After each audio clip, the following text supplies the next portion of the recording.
Good afternoon, everyone. Thank you for being here. I think as we all have come to realize, COVID-19 has changed our world, and not just in Arizona. A writer who I'm a fan of, he's an AEI scholar, Nicholas Eberstadt, and Dan Blumenthal, I thought, put this best in a recent piece. The COVID-19 pandemic is the single greatest global peacetime catastrophe that humanity has suffered since the end of the Second World War. Barely months into what promises to be a multi-year disaster, the pandemic has already cost America alone over 100,000 lives, tens of millions of jobs, and trillions of dollars in lost output, income, and wealth. The ultimate toll for the world as a whole from this pandemic, both the direct and indirect consequences, may still lie beyond imagining.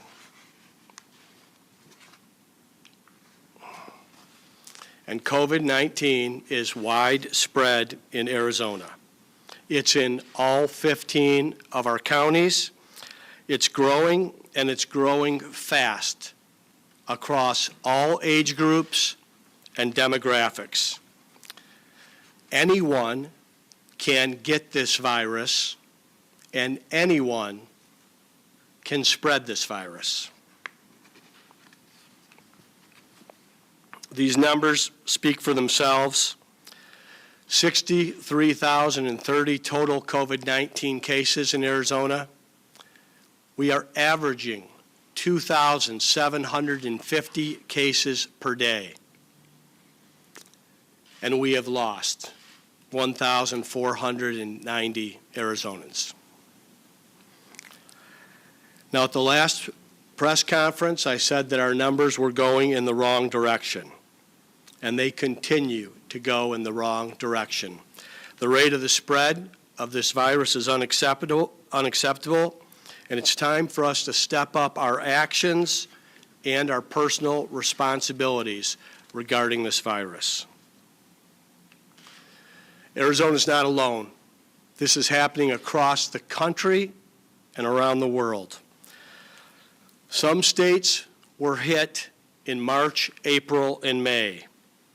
Our time of getting hit is right now, June, July, and August.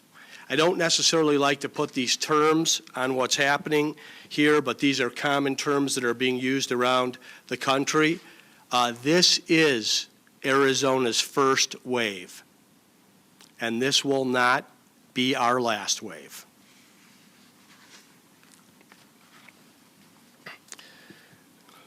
We are one of several states that is having a record in terms of daily cases, including California, Florida, Mississippi, Nevada, Texas, and South Carolina.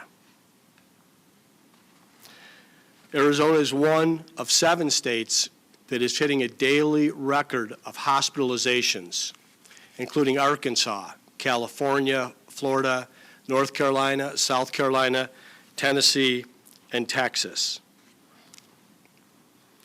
Where we are right now and what we expect is manageable, but we do need to change direction on these numbers. We've learned from states that were hit before us and hit harder than we've been hit, but we are getting hit hard right now. We've learned from both their successes and things that they may have wanted to do differently. We are going to apply all of that knowledge. And like I said last week, we're going to remain vigilant, flexible, and humble as this virus presents new challenges at every turn. Now, this is Arizona's time of challenge. I don't want there to be any illusion or sugar-coated expectations. We expect that our numbers will be worse next week and the week following in terms of cases and hospitalizations. Whenever we make some changes, it takes several weeks for those changes to catch up in the numbers affecting real people. So there's more work to do. We can't let up. If anything, we need to redouble our efforts. The objective here is that we want to save lives and protect livelihoods. This is not an either or choosing one or the other. This is and both. We will err on the side of caution, and we will err on the side of saving lives. But the objective is to save lives and protect livelihoods. And how will we measure our progress? By slowing the virus and by protecting the most vulnerable among us. Now, the best way that you can help do this, and I want to enlist every Arizonan in this battle, because you personally can make a difference for our state and our nation, and most importantly, for your neighbor, for your family, for your parents and grandparents. If you will wear a mask, that will make a real difference in slowing the spread of this virus. 75% of our state today has guidance in place. And I want to thank our mayors and our county supervisors, our local leaders, and our citizens for their compliance with this. And I want to enlist everyone else to be part of it. There's no bigger thing you can do in addition to wearing a mask than these 3 steps. Every Arizonan can do their part of returning smarter and stopping the widespread virus in our state is a physical distancing. I'm physically distanced from Dr. Christ and General McGuire, so I don't have a mask on. When I came in, I did. Wearing a mask, being physically distant, that social distance, physical distancing is the same thing. And then, of course, washing your hands and staying home when sick. I know many young people out there feel invincible. And statistically, on some of these worst-case scenarios, maybe you have reason to feel that way. But your parents and grandparents are not invincible. And you can make a real difference in slowing the spread of this and reducing the risk. Now, Arizonans had 45 days of a stay-at-home order. Stay home, stay healthy, and stay connected. I want to say again, thank you for the cooperation and partnership. You did much to slow this spread, to allow us to prepare in every way for what would be our time of maximum illness and hospitalization. When we reopened the economy, I said that this is a green light to proceed, not a green light to speed. And most Arizonans have been proceeding, but we have had some speeding. And we've had some speeding in the business community, and we need to slow down. So the graphic I'd like to leave you with today is a yellow light to yield, to proceed with caution, to go slower, to look both ways. This virus is everywhere. It's likely in this room right now. And the actions that you take as a citizen will make a difference in how we care for our most vulnerable and how we handle remaining hospital capacity.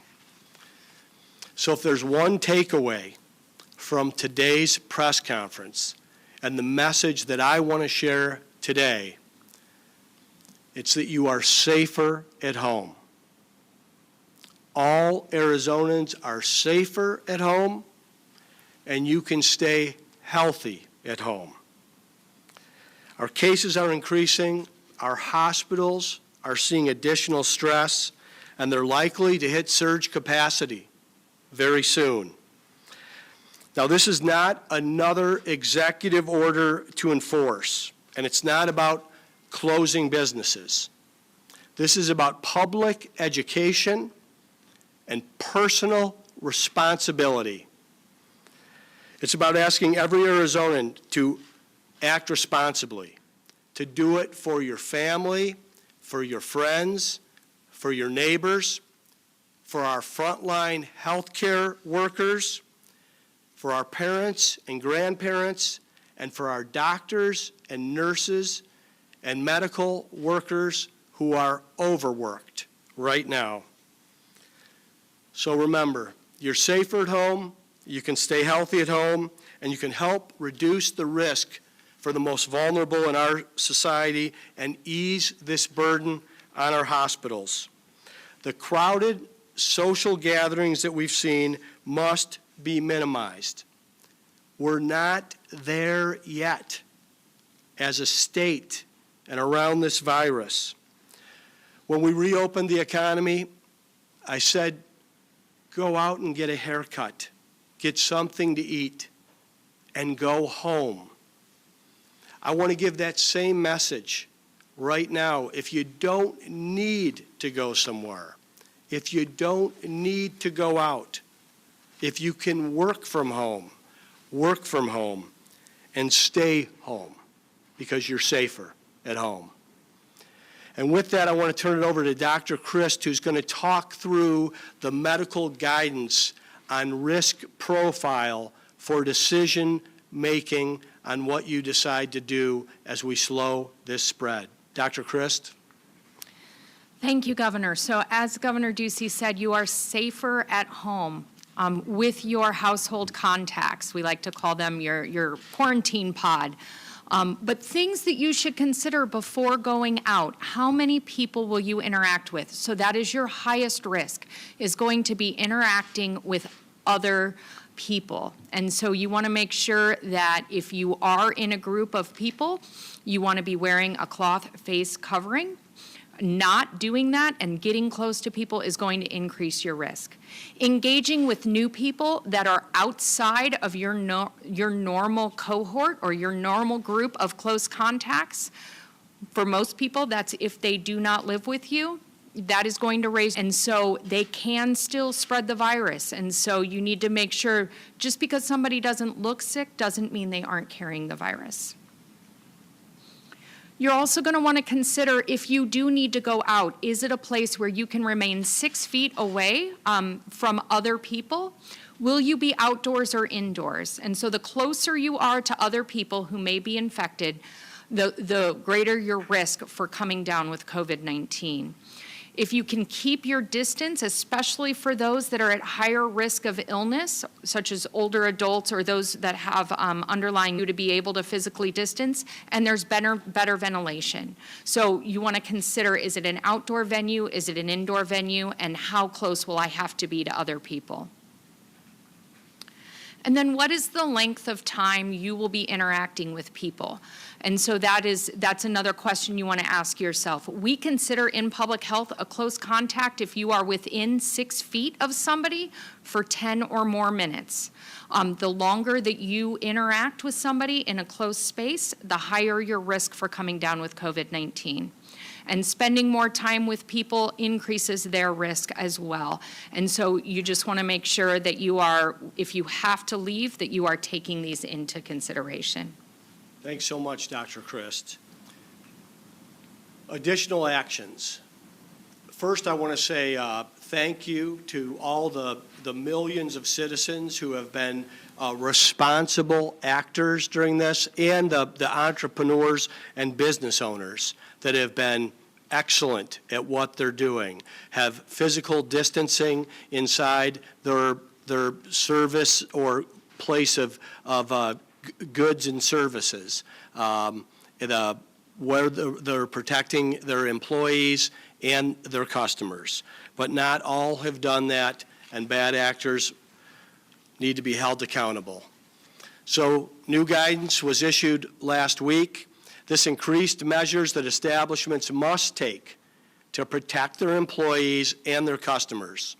It also provided local authorities with the ability to take enforcement action when a violation occurs. So on Tuesday, Scottsdale authorities filed charges on an establishment named Riot House and reported additional violations to the Department of Liquor Licenses and Control. And they're not alone. Yesterday, the Department of Liquor sent a final notice to comply with the following establishments listed below. We will continue to do this. I want to thank local authorities for enforcing the guidelines that are out there. Businesses can enforce these themselves and continue to operate without interruption. If they choose not to, there will be accountability and there will be enforcement. And there will be more for bad actors. Let's look at what we're seeing by age group.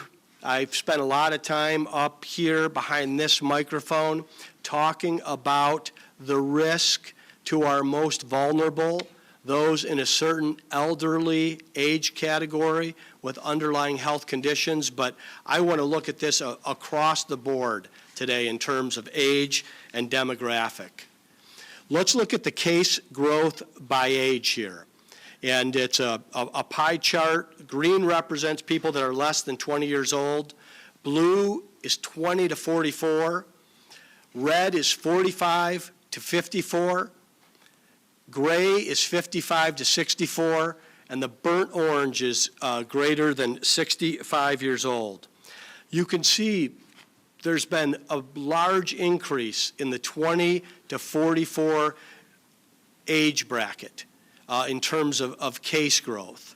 If there was anything good on this chart, it would be that we're not seeing case growth grow in an exponential way in our greater than 65 age category.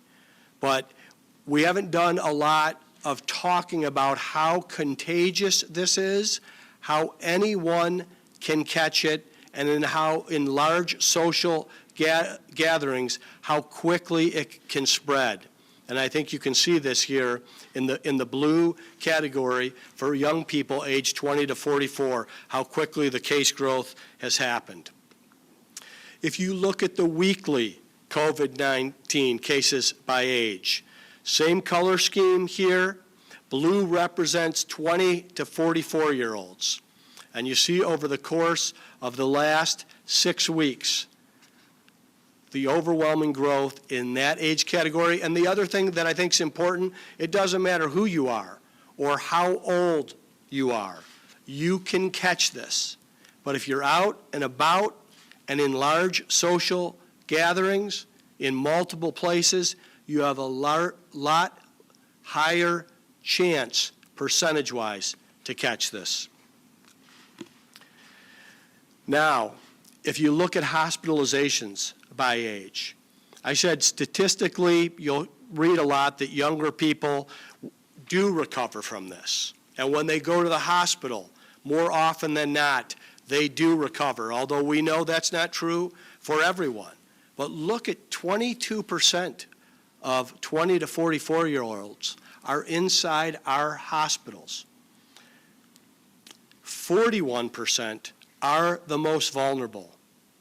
And I would say to our young people, even though you may not get sick, even though you may not have to go to the hospital, you certainly see on this graph that that is a possibility. But you can spread this disease to your parents or your grandparents or to older Arizonans who are filling up our hospitals, and they are the ones that are in the most danger for the most negative outcomes. All of our citizens, all of our people, all of our young people can be helpful in slowing the spread of this. And that's what I'm hopeful to do today, is to enlist you in doing that by staying home, by wearing a mask, and when you do have to go out, by physically distancing. Let's run through the numbers that I've shared with you every week, and I want to show you where we are today. I'm not going to talk much about the gating criteria today because there is no consideration of increasing activity. Arizona is on pause. Let's look at our symptoms. And we know what we're looking for here. It's a downward trajectory in both COVID-like illness in blue, influenza-like illness in gold. You could see that we were headed that way for several weeks in a row, but not the last several weeks. This has been on an upward trajectory. This is the wrong direction, and it needs to be reversed. Let's look at our cases. I think everyone knows what we want to see is a downward trajectory, but that's not what we have here. The last 4 weeks are increasing cases week over week. This is the wrong direction. This is not the trend we want, and we need to reverse this trend. Let's talk about tests. The blue mountain represents the amount of testing we're doing. That is increasing. The gold line at the bottom is the positivity of testing. That's how many people take the diagnostic test and test positive. You can see that number increasing week over week, with the last 2 weeks being as high as 18.5 and 20.1. That's 1 in every 5 tests resulting in a new case. So you're seeing an increase in testing, you're seeing an increase in cases, you're seeing an increase in positivity, and that means you're seeing an increase in the spread of this virus throughout our state. This is the wrong direction, and this is another trend that needs to be reversed. Hospitals. Our goal is to treat all our patients without crisis. Increasing hospital beds in use and increasing COVID-19 cases. ICU capacity, less capacity today than in the past. Blue represents hospital beds in use, and you can see in gold increasing COVID-19 use in our intensive care units. Today in Arizona, we have more hospital beds in use. It's give or take a week or two, but we are seeing increasing usage in both our hospital beds and our ICU beds. Ventilators in Arizona, we have availability, but we are seeing an increase in usage, both in our ICU rooms and for COVID-19 patients. In terms of testing, we want to have robust testing in place for our healthcare workers, including emerging antibody testing and trace contacts of COVID-19 results. In Arizona, we have been on a testing blitz for the last several months. If you want to get tested, you can go to azhealth.gov/testing blitz and get in the queue for the thousands of tests that we are going to have available. We've tested now over 619,000 Arizonans. Over 463,000 of those tests have been diagnostic. 155,000 plus have been serology, and we're going to continue to stay focused on testing. We are going to increase testing in Arizona. It gives us more information on to make better informed decisions and to contain the spread. Our testing is more than doubled since the stay-at-home order expired. On May 15th, we had 154,421 diagnostic tests. Today, over 463,000 have been conducted, with more to do. Our testing has increased by more than 1,100% since April 15th. On that date, we had 47,398 tests completed. Today, over 463,000.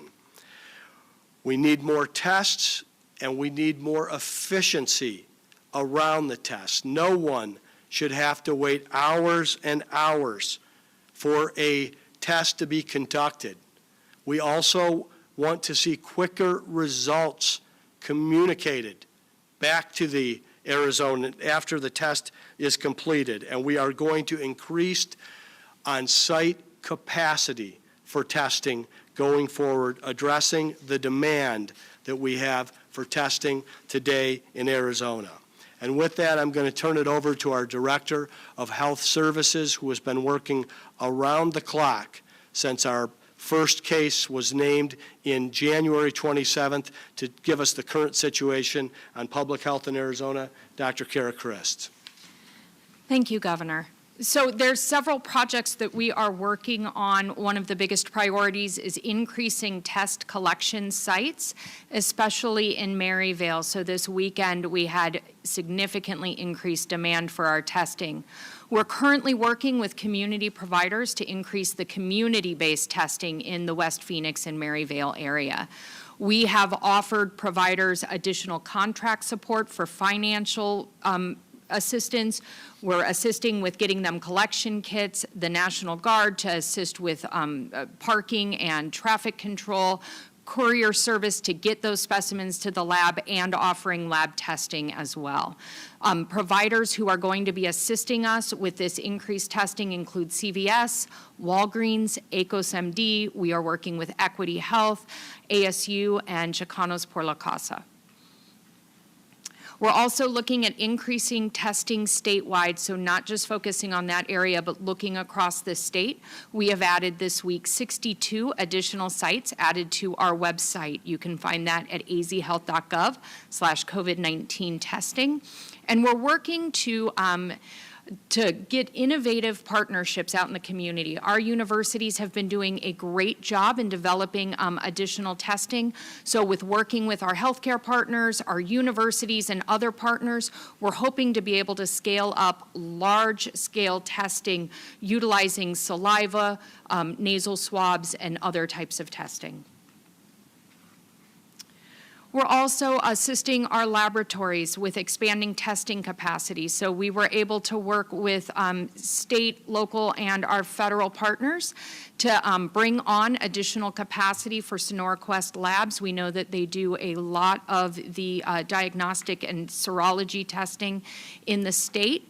They had asked for assistance in obtaining an additional Roche testing machine. We were able to secure that. That should be here by July 6th.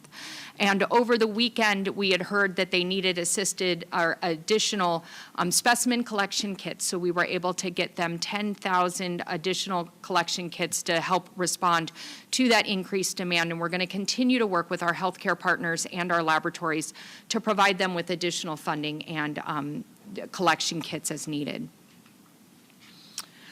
In addition, we have been providing funding to some of those larger sites so that they can increase collection sites across the state. We've given $1 million each to Sonora Quest and TGen to support additional COVID-19 testing. To our local health partners and laboratories, we've distributed now over 51,000 collection kits and continue to get additional requests, and we're assisting our laboratory partners with getting additional equipment, reagents, test kits, and testing supplies so that they can continue to increase their testing capacity. The other innovative option that we are looking at is promoting testing from home. So LabCorp has an at-home testing option where you can go online, you can request a kit get sent to your house, they can mail it, you do it at home, and then you mail it back and they get you the results. So we are looking at using that for our contact tracing individuals that are identified in contact tracing who may have been a contact to a known case. They develop symptoms. They wouldn't even need to leave their house. Public health could get a at-home test sent to them and find out their status. We're also working to to work with workplace partners so that they can test their employees as needed as well from at home. So to provide an update on where we are with our correctional facilities, we know that our congregate care settings are at higher risk for transmission of COVID-19. So we are currently working with Sonora Quest Labs to test the staff of the Arizona Department of Corrections, Rehabilitation, and Reentry. We have tested 645 of the staff. 45 of those have been positive. We are currently working with a contractor to test all inmates with PCR as well. There's about 40,000. And then we're working with our partners at the Department of Corrections, Rehabilitation, and Reentry to provide on-site technical assistance for infection control guidelines. And to provide support to our hospitals and doctors, we will be extending the Good Samaritan executive order. So this was an executive order that was issued a couple of months ago, providing liability and protection to our healthcare workers, because we need our healthcare workers to be able to participate in caring for them. This is going to allow them to make the best possible choices to save the most number of people and to help everyone that they can under state-approved protocols without concern of liability. This extension provides immunity protection for all healthcare workers that are engaged in our response. There's also additional actions that we are taking to support our hospitals. I know that I've talked about the Arizona Surge Line. Arizona is unique in the fact that we stood up early a surge line that our hospital partners can call in order to get the patients to the right level of care at the right time. We have transferred over 1,100 patients statewide utilizing the Arizona Surge Line. Just as the surge line gets those patients to a higher level of care if they need it, we also have the post-acute care capacity tracker, the PACT line, where hospitals can utilize that to get real-time information on beds at post-acute facilities, such as skilled nursing facilities. We are providing technical assistance on an individual hospital base on implementing surge plans as they need it. And as hospitals have identified that they need additional staffing, we are putting in resource requests and calling up volunteers through our public health credentialed volunteer line. We're also developing, this is an innovative project that my team is working on right now, but it's a new centralized model of nurse placement that will go in conjunction with the surge line, where the state will be able to provide critical care and med-surg nurses to our hospitals for up to 6 weeks as needed to make sure that they can continue to provide care to our residents. And then we are providing other resources as needed as they identify what those resources are. So we're looking to slow and contain the spread of the virus. And we have developed and implemented the statewide contact tracing plan that has been stood up. We are onboarding the National Guard, including bilingual guardsmen. And we're also partnering with Chicanos por la Causa to provide in-community bilingual contact tracing. And so we're very excited to be able to use their partnership in our contact tracing efforts. Thank you very much, Dr. Christ, and I want to say thank you in advance to General McGuire. Not only is your team helping out on every front, including the fires that are burning in Arizona, but the brave women and men of the National Guard have been there from the beginning, helping restock the shelves, making certain that we could conduct peaceful protest, and now you're helping with contact tracing in areas around our state. We are immensely grateful, and why don't you update everyone on what's happening with our fire situation? Yes, sir. Thanks, Governor. On the fire front, fortunately, the 3 Type 1 incident management teams have all managed those crises without having to ask for significant state or out-of-state resources, and all of them are currently in a sense of containment that they have that under control. So we're very, very happy with DFFM, our state forestry and fire management and National Forest Service, and the great partnership they did with local fire and incident response teams. Just outstanding work.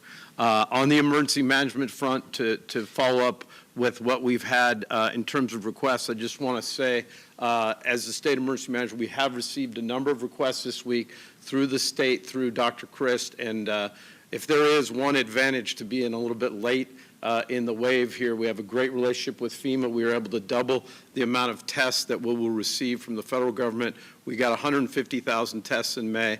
They've given us a commitment to double that to 300,000 for June and July, and we're going to go, as Dr. Chris said, from 41 sites that we had mobile testing set up to add that out to 62, and we'll work with her team over the next week to get that done. And on the guard front, we're adding another 150 guardsmen in addition to the 40 that we have today doing contact tracing. We'll have 125 more available by Friday and 300 by midweek next week to allocate to all 15 counties as we help slow the spread. So thanks, sir. Thank you very much, General. Appreciate it. And again, thank you to all the hard work from everybody in DEMA and the National Guard. Some takeaways I hope everyone has from the last 20 minutes or so is to mask up. Please wear a mask. You're safer at home, and be responsible out there. If I did have one ask, one request that I could make of the press that I believe can be very helpful in part of the solution in our present crisis, if you could do whatever you can in your power to make sure that every Arizonan hears today and wakes up tomorrow and hears for the foreseeable future that you are safer at home, the virus is widespread. And with that, we'll open it up for questions. Patrick?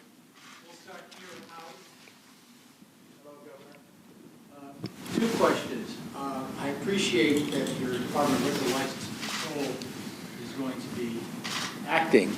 I think there's something like 14 inspectors for the entire state. How realistic is it for DLLC to be out there? This is not just a Scottsdale problem. I'm hearing this from papers around the state. So, you know, do we need more inspectors? I mean, how do you really expect 14 inspectors to deal with this problem?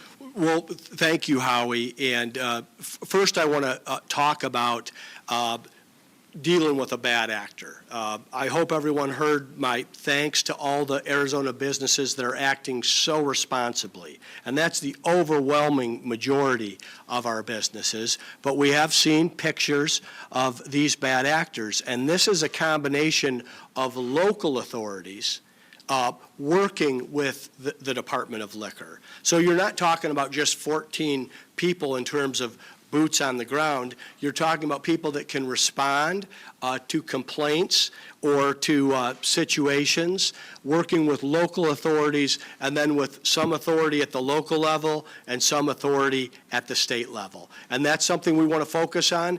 If you've not been cited, you can avoid being cited by enforcing physical distancing guidelines and whatever other guidelines that your local municipality has put forward for businesses. The important thing here is to slow the spread. Like I said, how we're going to measure success is by seeing a decrease in case counts, and we're never going to stop focusing on our most vulnerable. And I think if everyone can understand their role in this, whether they're in harm's way or not, they can catch this virus and they can spread this virus. And what we're looking to is to break up the large social gatherings where this is happening. Great. One other thing, Bobby Robbins talked to the media this morning, and he was asked about reopening.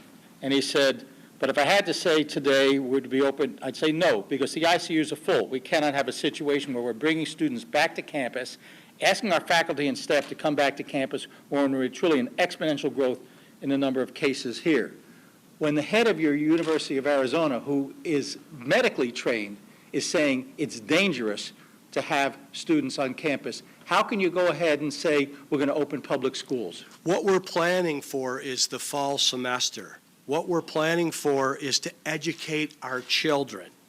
And how we want to do it is in guidance with public health. Most of our schools are not opening up today or tomorrow, although some are. And what we're working with the superintendents and principals on is maximum flexibility, maximum resources. We know that they know how to distance learn.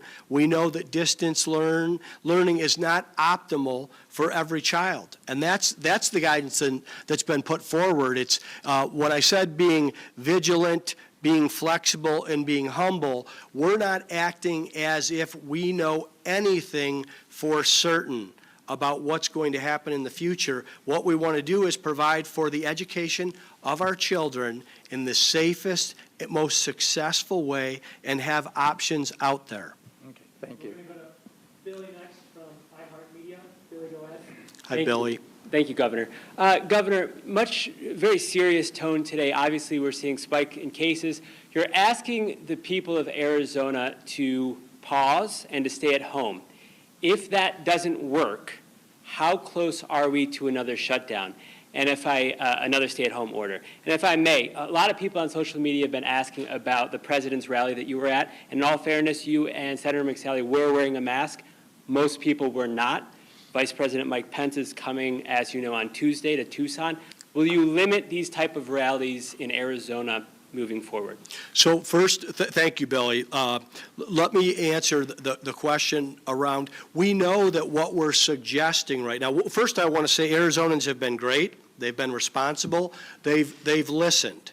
And on any order or request, what's most important is compliance. And I think we all remember, March 30th and March 31st and what our state was like over the course of April. And there was a real slowdown, and you saw the numbers respond. We have tools in our toolbox. We have arrows in our quiver, so to speak. We want to use the ones that we know will work. We know this one will work. We believe this one will work. Now we need to prove it out. And that's why I said the expectation should be that cases and hospitalizations will be worse next week and the week following. It takes a little while to do this. And in regards to, in fairness to what Howie said, we are not at capacity, okay? We are managing hospital capacity right now so that we can care for people. But what we want to do is continue to be in a position to do that while we slow this spread. This virus is not going away. There's not a cure. There's not a vaccine. This is something we want to find a way that we can live with safely for all our citizens as best we can going forward. I'm going to continue to wear a mask. I'm going to continue to socially and physically distance. In terms of at least my understanding, this is an official White House visit that's happening with Vice President Pence next week. And I have a job to do. The President and Vice President have a job to do. When that job's in Arizona, we're going to accommodate them. The other thing I want to say, when I'm able to spend time with the Vice President and the President, and this is a benefit for Arizona, but it's not necessary because they're always just one phone call away. But part of what you're seeing with the Roche machine coming here was the ability to make the case about what was needed for Arizona right now and urgently, and we are first in line. Thank you, Governor. We're going to go to the Zoom board next. We're going to hear from Lorraine Rivera from Arizona Public Media in Tucson. Lorraine, go ahead. Explain how the positive cases are currently tabulated. Are individuals who are hospitalized, are they tested every day? And if they are positive, does that then become a new case in the system? Dr. Christ? Sure. So the way that we count our cases is we are aware that people will get multiple tests. However, if you are a case, you are only counted once, and we do not count those subsequent tests as additional cases. If you are hospitalized and you are one of the cases that has been hospitalized and shown on our dashboard, you are not counted twice as a case. You are counted as a case who has been hospitalized. And so we work very carefully to deduplicate. Each case is a unique individual. We're going to come back to the room. We'll go to Jeremy Duda from the man. Hi, Jeremy. Governor? We've heard a lot about, over the past few weeks and today, about hospital capacity, and obviously those statewide numbers are always available on the ADHS website, but we don't have that information for individual hospitals and hospital systems. Without that more granular data, how can Arizonans be confident about the capacity situation in these hospital systems? So in terms of hospital capacity, ICU capacity, ventilator capacity, emergency department capacity, we aggregate those numbers by collection from the hospital systems. The reason I would say to Arizonans that they can be confident is we report those numbers every day in the aggregate. In addition, we have put forward the surge line, and we put the surge line out there early. So even if a hospital or facility were to hit a maximum occupancy, we are prepared to transport patients that need it to hospitals that have capacity. And everything I'm showing you today on the numbers and the charts and the Arizona Department of Health Services website is existing hospital capacity. We have surge capacity if needed. It's not needed today, but this is a pandemic. We have been planning for a worst case scenario. If it comes our way, we're prepared for it. Dr. Chris, do you have anything to add? We're going to Dave Biscovine from ABC 15. Hi, Dave. Hi, good afternoon. Dr. Christ, regarding the state hospital, there's been a pretty large outbreak there, and we have a growing number of employees telling us they don't feel safe, that they've been asked to shuffle between units where there's COVID patients, non-COVID patients, that some people that have been exposed or tested positive, they say that some employees are being asked to come back within 14 days, sometimes 10 days. What would you say to those employees and residents, and are you worried about the outbreak there?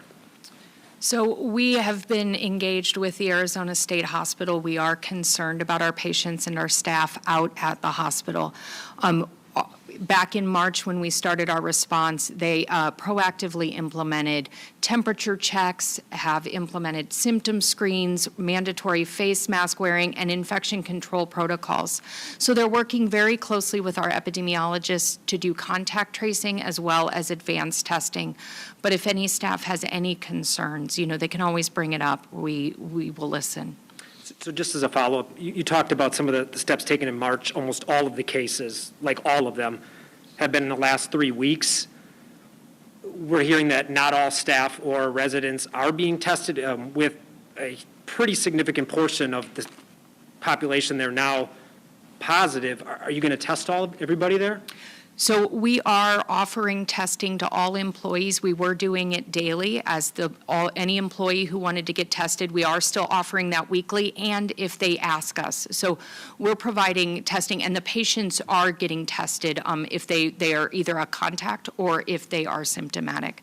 So we are working on that. And just to clarify the question, we are making them stay out per the guidelines. We are not letting them return until they meet CDC criteria to return back to work. Back to the Zoom board here. We're going to hear from Anita Snow from the Associated Press. Anita, go ahead. Hi, this is a question for the governor. So I wanted to ask you about using hospital capacity as the main factor in deciding whether to reopen businesses, because a lot of public health experts think other factors are probably better measures, like, for instance, in Arizona now, we have a 23% positive test rate for the last 7 days, and we're just wondering why the hospital Why are we using that measure? Thank you, Anita. And let me clarify the measure that we used in terms of a reopening of our economy or lifting the stay home, stay healthy, stay connected order came from the Centers for Disease Control.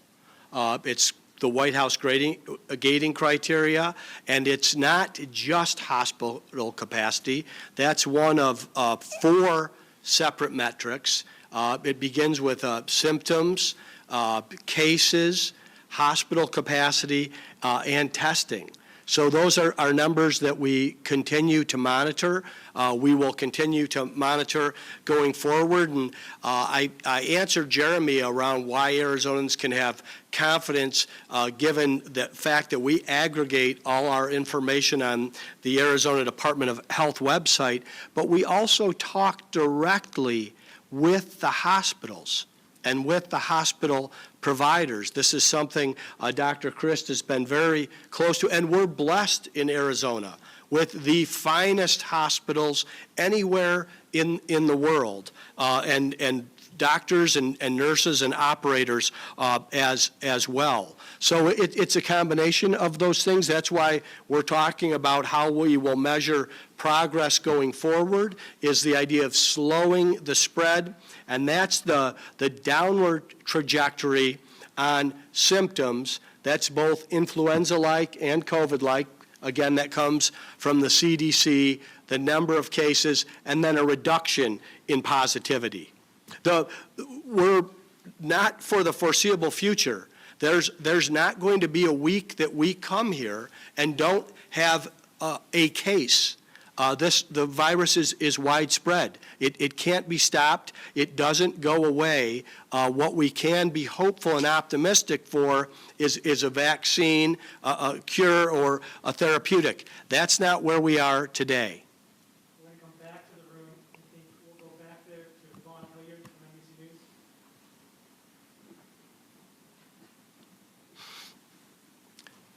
Hello, Vaughn. Hello there. Appreciate you both. July 6th, you said the new Roche machine was going to be coming in. That's about 2 weeks from now. Over the next 2 weeks, should folks continue to expect the results will not come in for tests for a good week from now?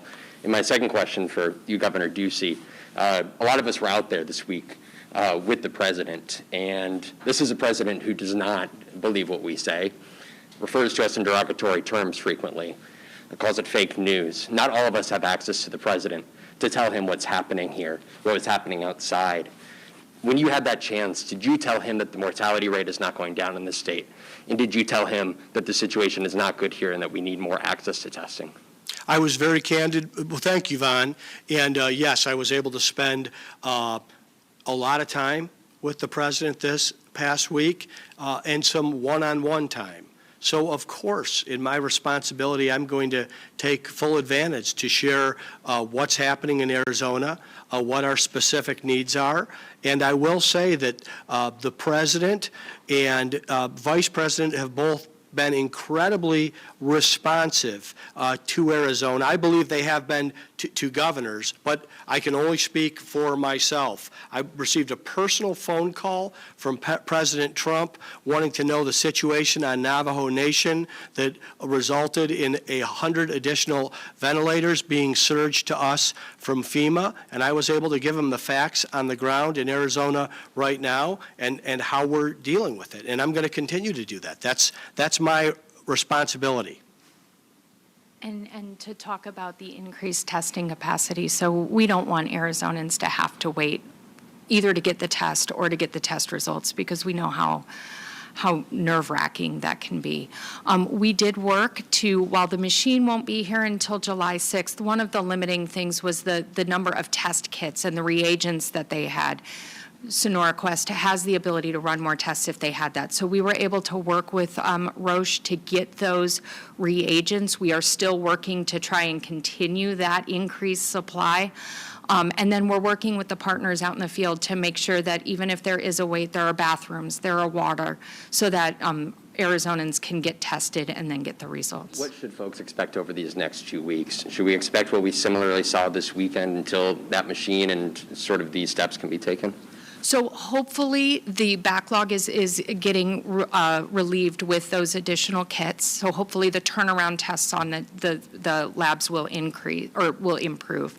We're also hoping that with the addition of these additional sites and additional places to find testing, that people won't have to wait as long. What we think is it'll probably take a weekend or two before the wait times will be back to normal. And that's Vaughn, I want to acknowledge, that's a problem that needs to be fixed. Nobody should have to wait as long as some of the stories I saw as people were waiting. We're working with our private sector partners. We're calling up the National Guard to be helpful.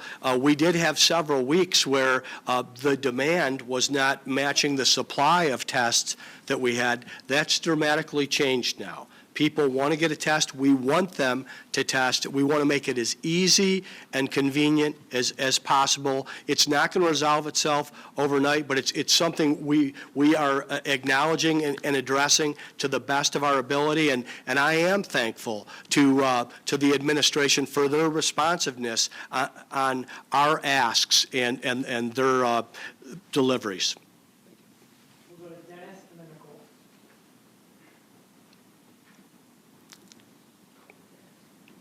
Hi, Dennis. Good afternoon, Governor.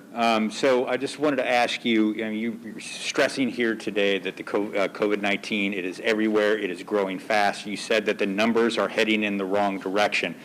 However, this is not new. We have seen these numbers, and I won't bore you with all the details. I think everybody in the room is familiar. Okay, you've been watching the press conference with Governor Doug Ducey. We need to back out of this right now for our programming purposes, but if you want to continue watching this, you can go online to 12news.com and watch the rest of the news conference. First at 4 starts now.